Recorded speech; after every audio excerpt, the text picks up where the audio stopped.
All right, good morning, everybody. 5:48 a.m. We're supposed to start 3 minutes ago. My apologies. But we'll kick off the Ask Me Anything right now. Here with Emily, we both have our cups of coffee. Life is good. We got the questions, and with no delay, we'll knock it out. I bought a second microphone that she could use, like a lavalier mic that you clip to your shirt, and like a splitter to put into my phone. Thought we were all super professional. Clicked it in right before we're about to go live, and my phone said this device is not supported. And so that's okay. Here we are. I'll figure it out. All right. So let's see. Questions from the community for the Ask Me Anything. This is from not only the private track Facebook group, but also the BTWB Squads feature. And okay. First most upvoted question is from Veronica S. Says, when there is built-in rest into a workout, whether it's written in or it's a heavy lifting day, for example, are you a sitting down person or a pace the garage sort of person, and is one better than the other, and why? Do you want me to go, or do you want to go? Yeah, you can start. Okay. So, I'll just say whether it's running or lifting, maybe it could be 6x400 meter repeats, or like you said, it could be a 5x5 back squat or whatever. I usually don't sit down. I just don't feel good doing that. I usually just walk casually around, play with my phone, wonder why the heck I'm doing 400 meter repeats, or think about the weight on the bar. But I'll usually walk around, and let's say it's 3 minutes of rest between a set of lifting or a set of running. I will do most likely some gentle air squats during that, just to keep my legs moving. So if it was 400 meter runs or the lifting, I might do 2 sets of 5 air squats, just at a moderate pace, just to move, just to kind of keep my legs from feeling like they're tightening up. And then I'll go do whatever the other thing happens to be. So I like moving around, and I like doing some gentle air squats just to keep my legs moving. What do you like? I feel like I mix it up. Usually I try to do whatever would distract me from thinking about the next thing. I've been known to even bring a pile of laundry out there and fold laundry in between sets, or I didn't know that. bring my computer out and check on things. I don't know, but sometimes if I'm really tired, I'll sit. Just depends on what we're doing and depends on the day. I would say the most important thing, whether you stand or sit or whether you do something else or not, is take the darn rest. That is absolutely, and it sounds like you are doing that, Veronica, which is good, but far too many CrossFitters are just, I don't know, antsy, impatient, or get used to doing everything for time, and resting a few minutes between a lift or a run feels like an eternity. And so I'll run the clock, just like I try to time my workouts and be, diligent about that. I won't guess on the rest. Like, I'll run the clock to make sure that I rest 3 minutes, because if you're just a CrossFitter and going by your feel, there's a chance that 3 minute rest is like a minute 15, and then you're off on the next run, and then you wonder why you're not either sustaining the loadings that you should or the running pace that you should. And that's that. You've been known to shortchange some rest. Yeah, not so much on like running or rowing, but definitely on lifting. It is not my favorite. She has a heck of a pace on a lifting day. It's not my favorite thing to do.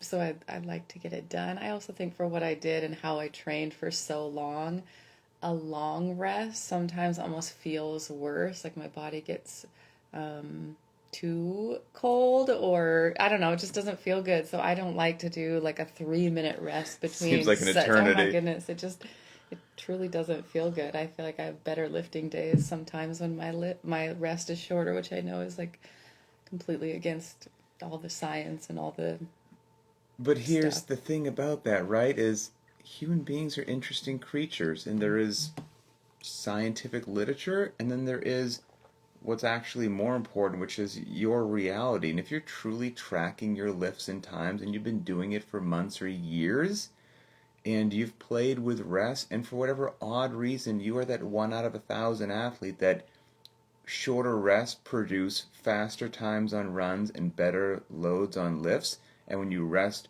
what would be physiologically speaking, the norm, you don't perform as well, and that's just a black and white fact in your notes, I would give that a lot of credit. I mean, that, reality, nothing really trumps reality. So use the science, use the data, but reality is your friend.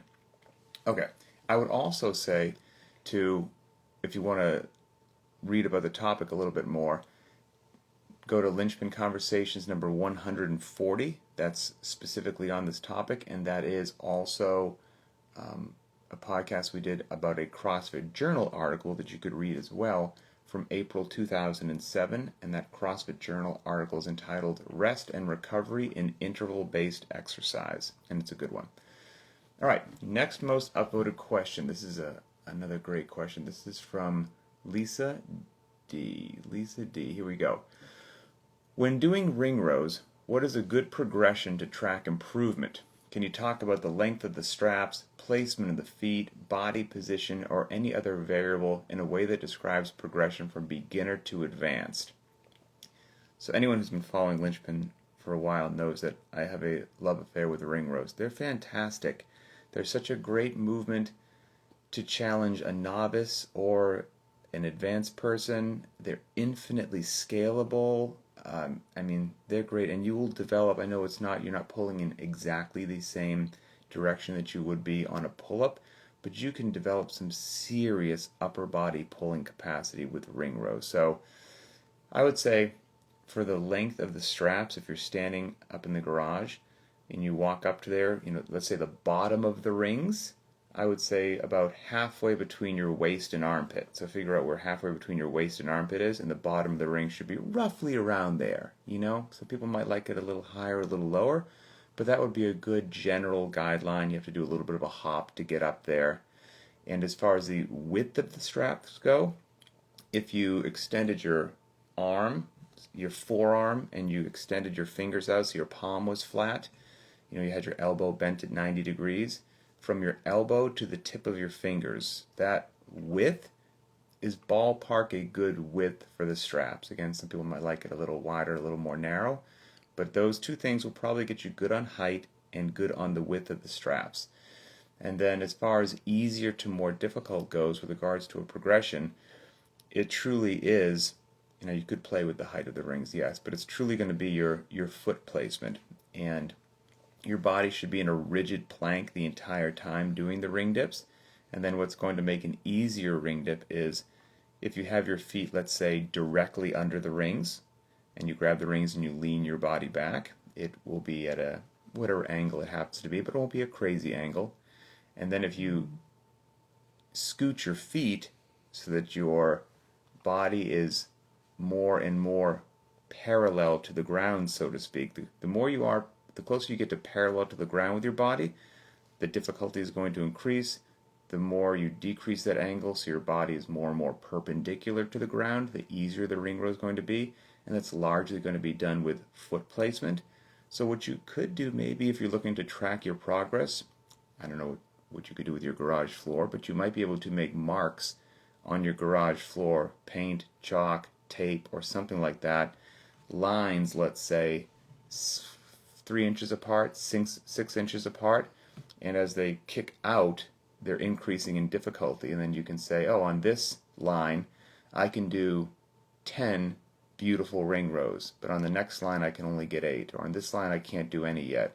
And you could track your progress that way. And the eventual end state of that would be having a box out there and you have your feet on the box so that you, at the bottom of the ring dip, when your arms are fully extended, your body's planked out. But your body is either really truly parallel with the ground or even like negatively inverted a little bit. You can make ring rows, in my opinion, just as difficult as strict pull-ups or even harder, because if we're talking feet on the box, I would rather do strict pull-ups any day of the week than those. So that's why I'm such a big fan of ring dips. They're pretty easy. But do you have any progression stuff or? No, I think you covered that all. I think another way that you might be able to, see how you're improving is your recovery time. I think, I'm working with a few people who were novice to CrossFit, and so when they first started, ring rows just doing a few. The next day they were completely destroyed. So sore. And we've been working together for probably like 7 or 8 months now.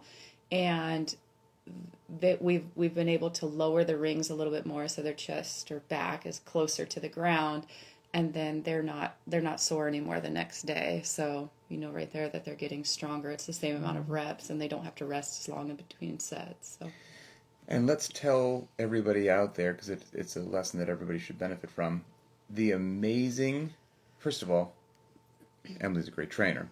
Second of all, we like to think the programming works. But third of all, guess as to why her clients are making such amazing, sustained progress. They keep showing up. They are astonishingly dedicated and consistent. And so when you two do of the that, most consistent, motivated people I've ever worked with, and they show up early before work. Two of them. And I think that I can count. I think maybe twice they've not been able to come in the last 7-8 months. And when they come, I mean, they give maximal effort every single time. And sometimes they're tired, and so they don't have what they did the day before, but they show up and give everything they have for that day, and they've seen a wild improvement. It's pretty cool to watch. we're not splitting atoms here, in all honesty. I've said it before that strength and conditioning, all things considered, is relatively easy compared to brain surgery. People are difficult. Finding what motivates people, finding what will get people to show up, finding what will get people to put their ego aside, finding what will, get people to buy into a crawl, walk, run approach so they don't just trash their knees, back, and shoulders. Like, that's the difficult part, almost the psychology of being a trainer. But if you're competent, you know what they should do. Can you get them to do it, and will they do it? And so with clients like she's got, their progress is just skyrocketing because they do what they're supposed to do. And they actually, outside the gym, they eat well. They do, which is and they huge. live, a very active lifestyle. They love the outdoors. They live in the perfect place for it. So, they run and hike and bike and surf and all sorts of things. So they are active people. And she's north of 40? Yep. And their whole reason they wanted to get strong. They've never lifted weights, never moved weights before. And so both of them desired to just build strength, especially as they get older, just having that to fall back on. So it's very cool. Two females, I might say. Yeah. Two females. So getting back to your question, Lisa, also with the rings, you could do tempo work. You could do static holds at the top when you pull the rings to your chest for a 1,000, 2,000, develop some serious strength in those positions. So, yeah, that should hopefully help. Okay, next most upvoted question is from Olivia B., who I just did an interview with the other day. What are some movements people could add to improve their gymnastics performance? Or are there any warm-ups or accessories from Emily's gymnastics days that she still uses or would recommend? So when I read this question, I found it interesting because, well, first of all, I don't think gymnastics gets the credit that it deserves, right? Everyone's obsessed with the barbell. But then gymnastics could be, and maybe you have a different way to do it, but also categorized into a whole bunch of different areas that I don't know if you have a sense of if you would prioritize one over another, right? There could be gymnastics pulling strength, like pull-ups and rope climbs and other things. There could be pressing strength from just your classic push-up to dips to a handstand push-up to a press to handstand. There could be gymnastics skill work, like handstand walks, which is high on the list for CrossFitters, probably low on the list of gymnastic skills, or actually gymnasts. There's midline strength. Can you actually develop a bomb-proof midline? And so I don't know if you think that there's a priority, or, you used to actually do some gymnastics coaching around affiliates too, right? Yeah, I think so. The gymnastics is just so unique, and I think that if anybody has like a preschooler in it, you might have a little bit more appreciation for just how much time is spent just building the foundation and positional awareness and just basic body strength. I mean, when you are a small person, that's all you're spending time doing is pushing and pulling, whether it's doing push-ups or doing pull-ups or doing drills that, emulate those, or holding a hollow body and all that sort of conditioning. And it takes years to build that base, and then you move on with the big tricks. I think sometimes as adults we just want to jump to the big tricks and then don't understand why you don't have the strength to do something. So if I was to pick anything to implement, I would do hollow body holds, because I do think that it translates over to so much. Most people cannot hold a hollow body for very long at all. Yet, if you're upside down in a handstand, you have to be able to hold a static hollow body while upside down on your arms. You also need to be able to hold that position if you want to have a good pull-up, something where you're not constantly thinking about your position. You know, that hollow body is so important. It does just, toes to bar, you better be able to hold a hollow body. Handstand push-ups, you better be able to hold a hollow body. And it's just kind of an overlooked movement because it's so boring, if you will. Do you think, other than the hollow body, the midline work, did you see more trouble with the people you used to coach with the pressing or pulling, or is it all needs work? Yeah, I think it just all needs work. I think the pressing and the pulling comes from other areas. So if you're doing a push press or you're deadlifting, like, you get that stuff elsewhere. Whereas, unless you're doing hollow bodies, you just don't build strength doing that really anywhere else. It's also something else which is a consistent theme, is that's probably the least sexy and fun answer. Like, it's probably more fun to do push-ups, or more fun to do dips, or more fun to do pull-ups or whatnot.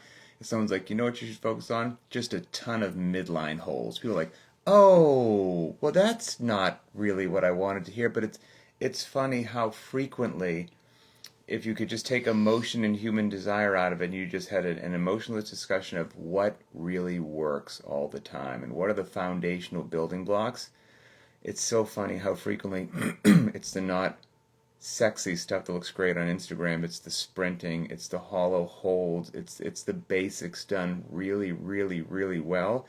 It's funny how frequently you come back to that. So, yeah. Even in college, when we were, towards the end of our careers, 5 days a week, every day at practice, we had to do these 7-minute routines of, V-ups down to a hollow body hold until he said, okay, now we're going to, roll over Supermans, now do it on your stomach.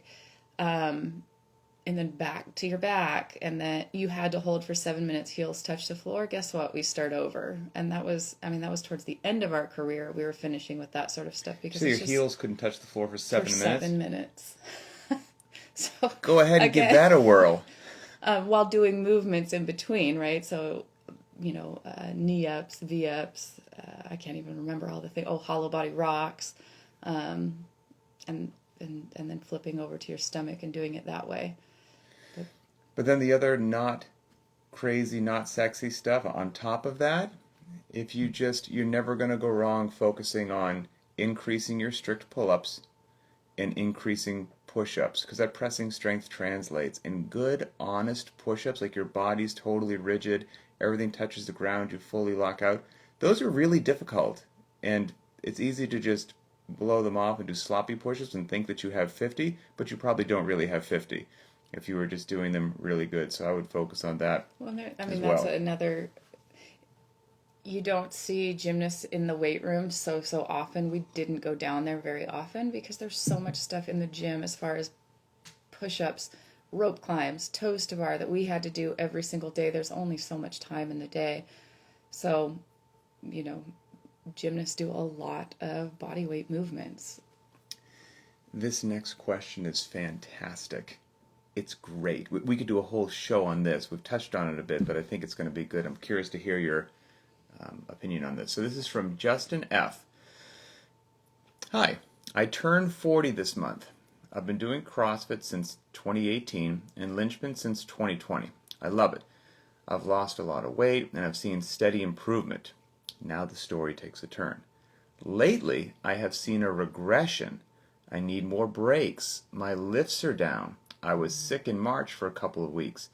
Is my brain playing a trick on me because I'm having a birthday, the 40th birthday? Or do I need to think about changing how I eat, how I rest, and how I scale. My wife has a theory that because she's pregnant with our first child, this could also be contributing to my performance. I've gained 20 pounds in the last 7 months. She read that that could happen on Google.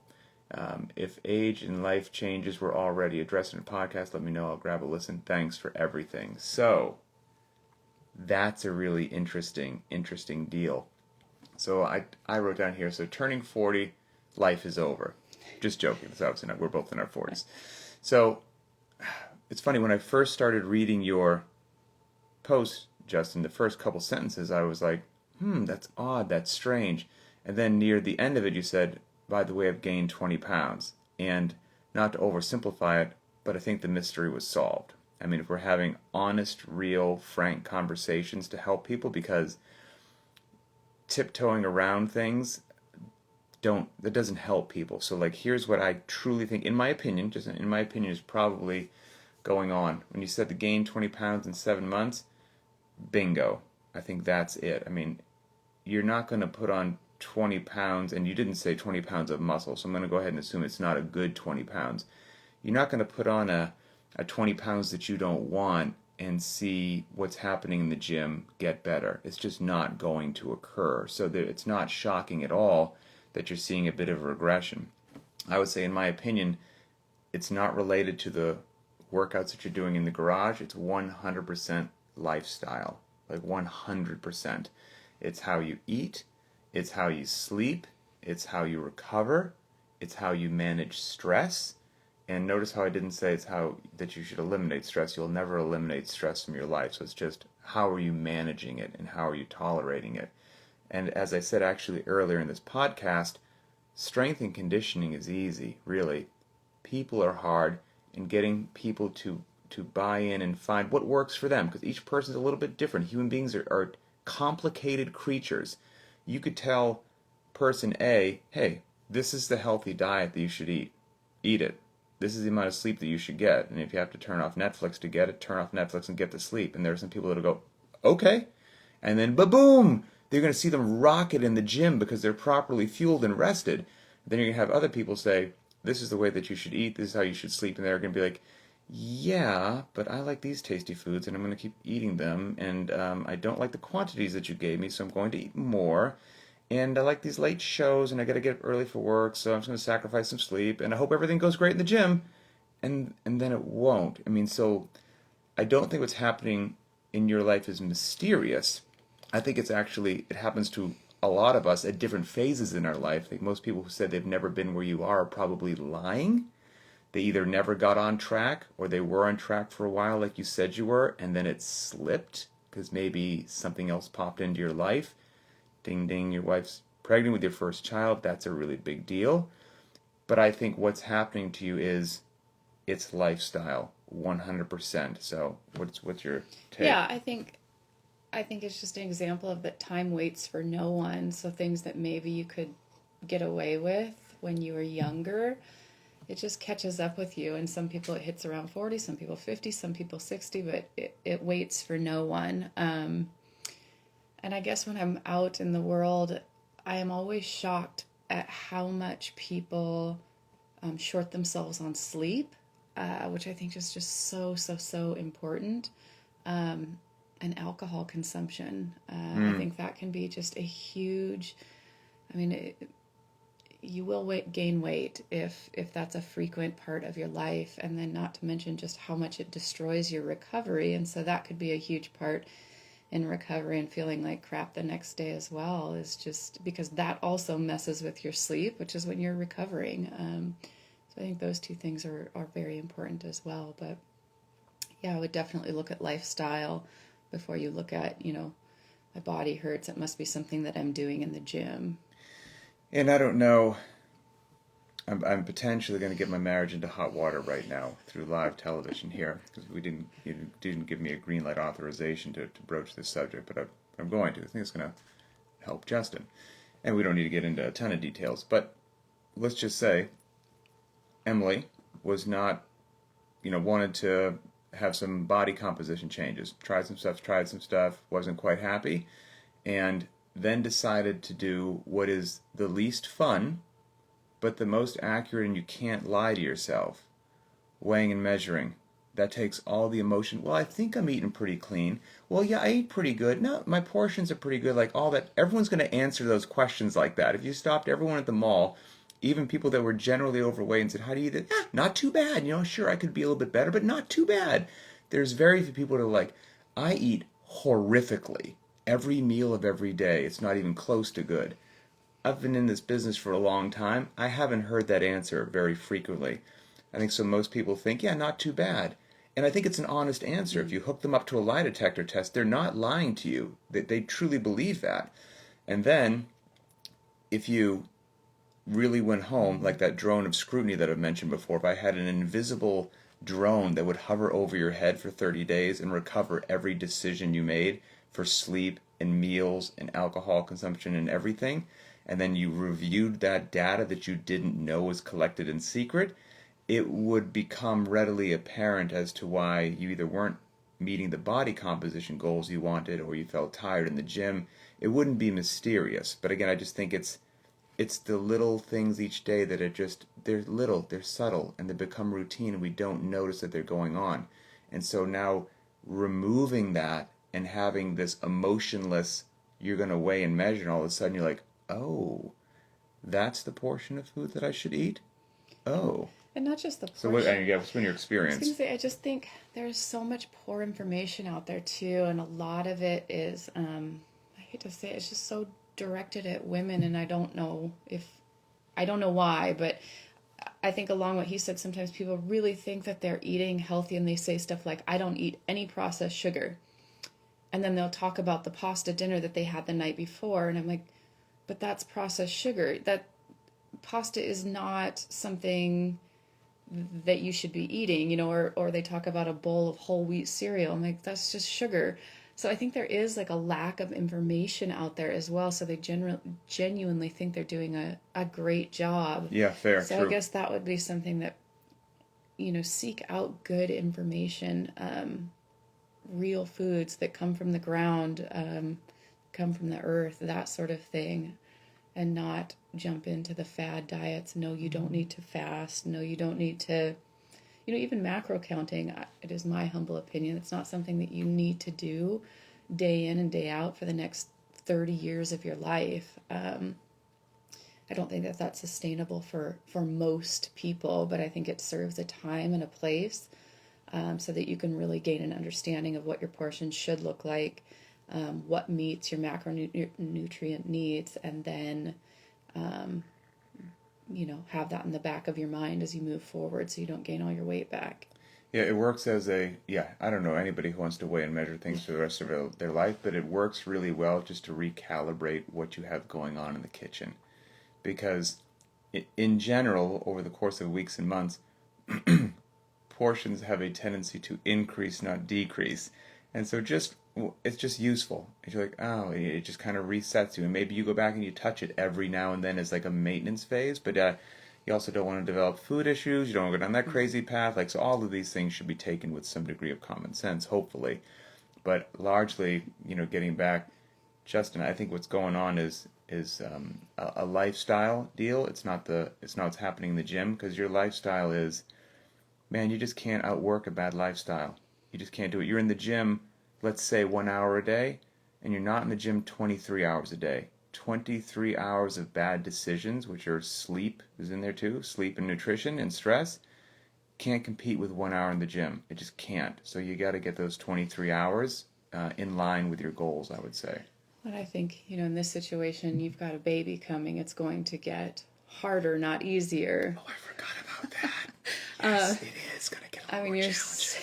Your sleep is gonna take a hit. Even if your wife is the one nursing the baby and whatnot, it's gonna affect you as well. And that period of time, it is very hard.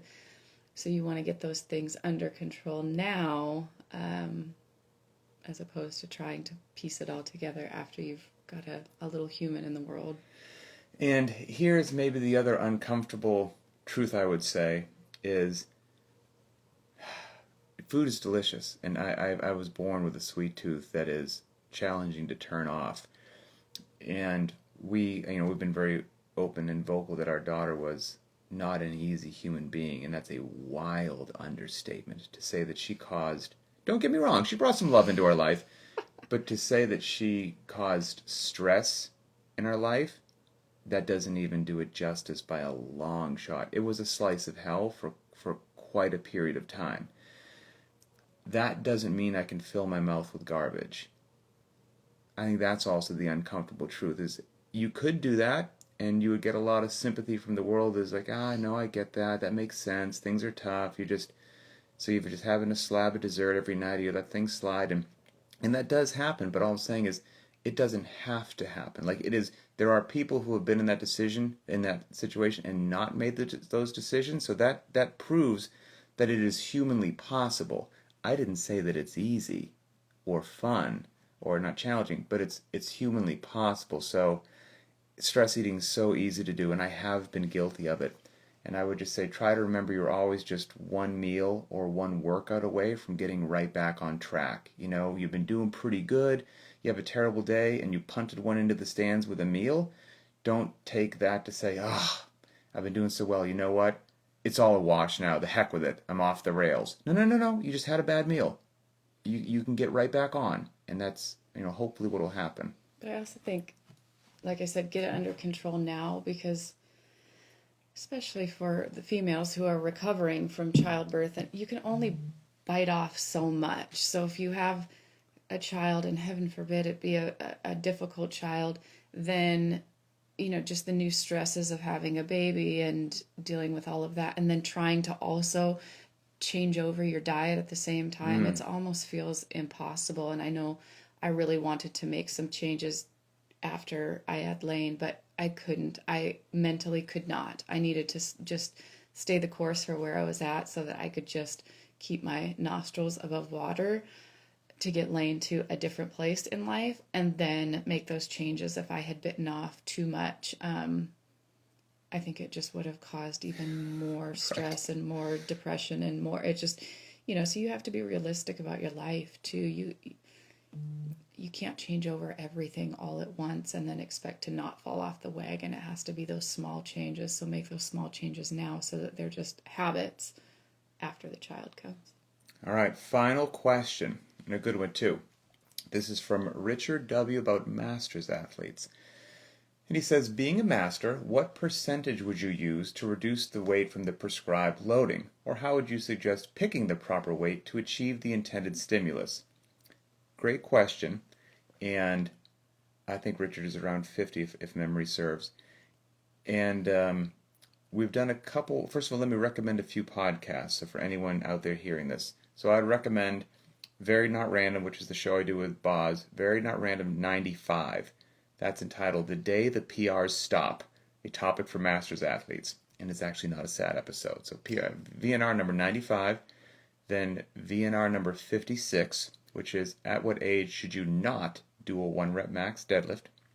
And then, so that's VNR 95, VNR 56, and then finally Linchpin Conversations number 53. And that's entitled SEAL Training, Masters Athletes, and Scaling. And the general gist that I will say is, and Richard, this might be an unsatisfying answer, is that, the podcasts that we've done on this before, the topics, the trouble is, no two masters are the same. And so it's not like, all right, you were 44 years old, you're now in the 45 to 49-year-old category, so on the day of your 45th birthday, don't do the workouts you did when you were 44. On Tuesday was this workouts, your birthday's on Wednesday, here are your new workouts, your age group. And so on and so forth. Not every 55-year-old athlete's the same. Not every 35-year-old athlete's the same. I know plenty of 55-year-old athletes that don't have to scale anything, and plenty of 35-year-old athletes that should scale everything.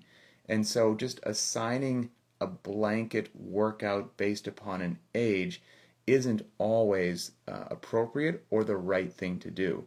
Some people can walk on the hands, some still have ring muscle-ups, like the whole 9 yards. And so, as unsatisfying as an answer as it is, it's kind of like, I think everybody wants to be given the fish, and I tell them it's more important for me to teach you how to fish, but that does take a little bit longer.